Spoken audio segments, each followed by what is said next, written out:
today. So I was just thinking about some stuff on my morning walk.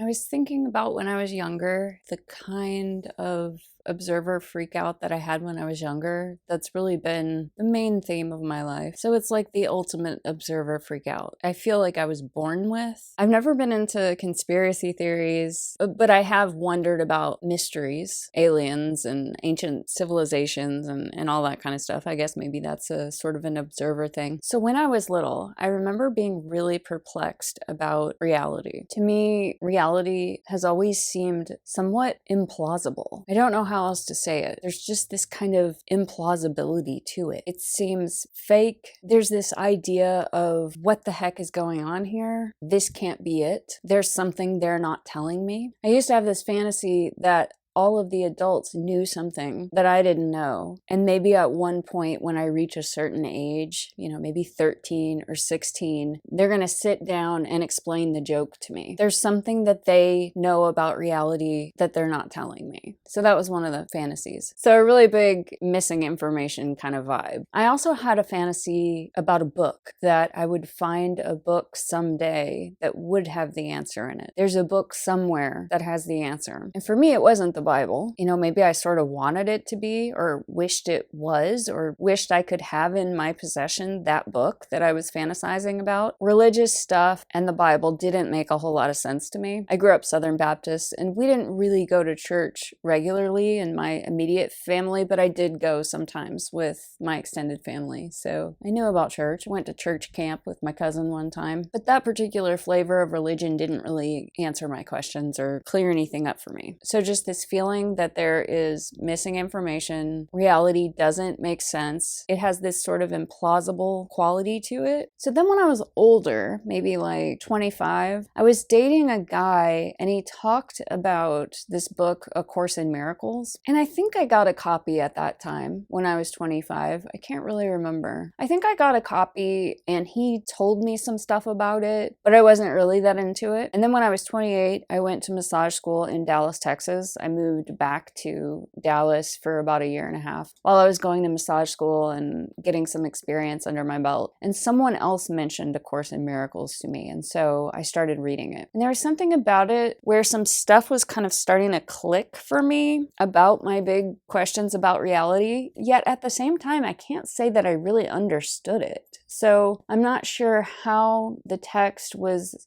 going into me and making me feel like things were clicking when I didn't really understand it. I don't know. Maybe I'm just not remembering very well what it is that I thought about the text when I was 28. So I was into that for a while. And then when I met my partner, I was 30 or 31, and I put all that away. So early on when I met my partner, I was talking to him about some of the ideas that I was into, some of the, what is the nature of reality kind of thoughts that I was having. He just thought it was stupid. He was like, oh, that's solipsism, that's nihilism, that's dumb, that's useless, that's a waste of time. I understand it now, and I wouldn't necessarily use those descriptors to describe the text. It is purely a non-dualist text. And I think that some people read it and they somehow don't notice that. They somehow don't get the point that it is a non-dualist text, but it absolutely is.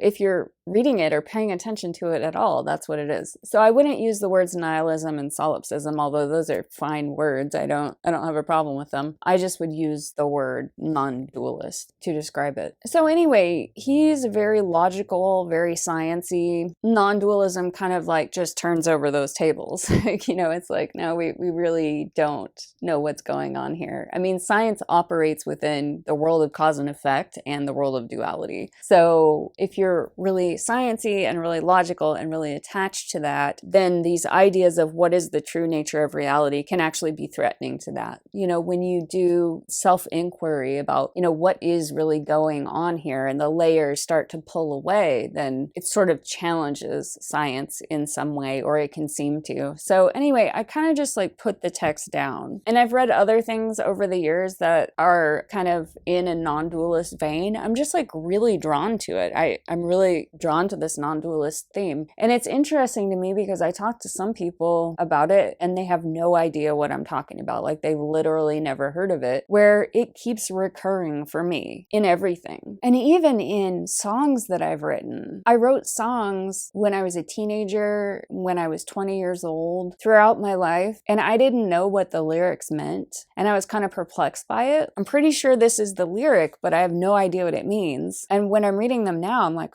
wow, this is like hinting at this non-dualist reality, like the truth that is essential, that is primary to this dualistic perception that we have. So anyway, I was drawn to it over and over again throughout the years. And, since I met my partner, I don't really talk to him about those things, the nature of reality, very often because it just annoys him. But I have read the Jed McKenna trilogy. It's my favorite non-dualist author because he's just so irreverent and they're really entertaining. So the first book is Spiritual Enlightenment, The Damnedest Thing. It's just really good. If you're drawn to this subject in any way, I highly recommend reading anything and everything by Jed McKenna because it's just awesome. So anyway, recently I picked up A Course in Miracles again because I have a copy and just, started reading it again. And I was like, oh, wow, this is a non-dualist text. How did I not notice that when I was 28? I guess I just didn't have the vocabulary or the sophistication or whatever. I just didn't notice that that's what it was. So this theme keeps coming back to me over and over again. And so anyway, this fantasy that I had when I was little about like finding a book, it's almost like I did find a book that helps me understand the nature of reality and understand the joke of reality of like what's going on here, at least in an intellectual way. And I think that understanding it intellectually is fun, but it's not the whole enchilada. In order to really, have the non-dual experience, you have to be truth realized or enlightened, and like the me can't do that. So Annie is never going to be enlightened. Like I get that. It's like the personality, the me, deteriorates and falls away, and you see through it. You see that it's an illusion, and then there is this other perception or perspective that is seen. But the me, the separate self, doesn't exist any longer at that point. So like fervently meditating and doing all this stuff to try to get enlightened, no, I'm not falling for that because I can see that that's a trap. But I do like some of the spiritual stuff, like the mindfulness stuff and being in the witness consciousness that makes the me more comfortable. Like I am a me, I am Annie, and I want to be comfortable. So I like some of those practices, but I do realize that, enlightenment is a step beyond that. There's being completely identified with the egoic self, and then there's being in the witness consciousness, which is much more comfortable. It's like a more, mature and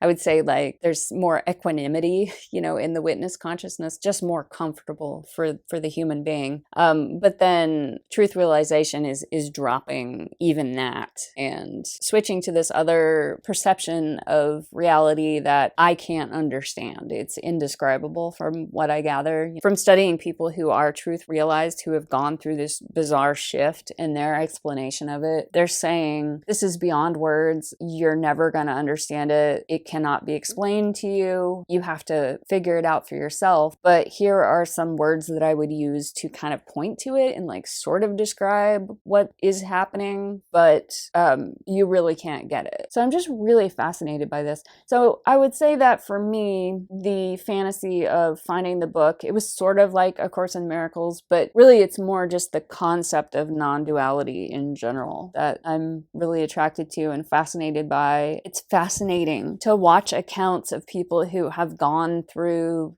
different awakenings and then, maybe even thought that they were enlightened, but then they just went a step further into this indescribable non-duality. It's just really fascinating. And now even going back, hearing some phrases of the Bible make sense to me, from the non-dualist perspective. If you look at it through that filter, like, the fruit of the tree of the knowledge of good and evil, obviously that's duality. That is stepping into the perception of duality, good and evil, opposites, hot and cold, where, prior to eating of that fruit was just the singularity or the non-duality. Yeah, and all kinds of phrases, from the Bible, certain things that Jesus said that, ring true. And then, other things definitely not, because the Bible's a lot of things. I think there's like some truth in it, and then there's a lot of bullshit that's just like added from the egoic perspective, or even from the perspective of religions trying to control people, you know, and impose some kind of morality. So anyway, that is the observer freakout of my life, is just like gnawing at that question. What is going on here? Who am I? What is the nature of reality? And then finding the concept of non-duality and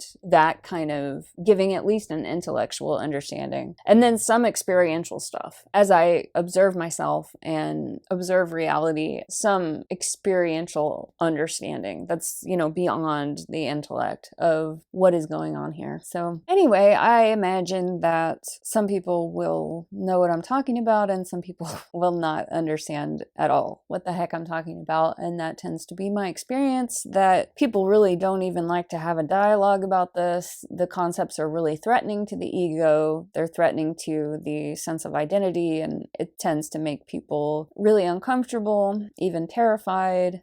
So yeah, I don't expect this to be very interesting for most people out there, but that's what I was thinking about on my walk this morning.